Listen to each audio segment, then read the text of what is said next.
So mao ni ang 1.9 million no. So kinaduulan doon sa pool nga mao gihapon no kita sa Muna ubos. kay na siya kini na siya gamay na iyang kuan ken garden then doon sa Makatanom siya buwa. oo.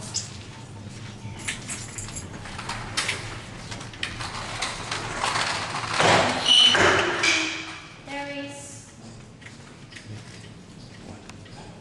Tapos na kitchen.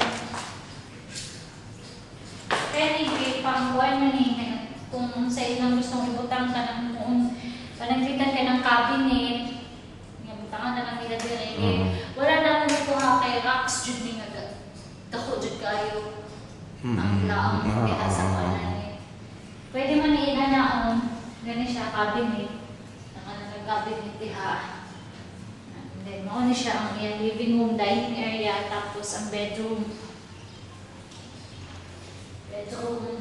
CR. Okay. Ako pa yung CR. CR. Merong view, magkakon, instant view. Kung butang sila aircon. Kung magbutang sila ng aircon,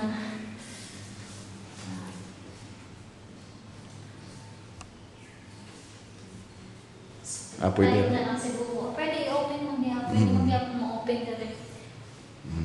Pwede din eh. Okay, basta kayo nakita ng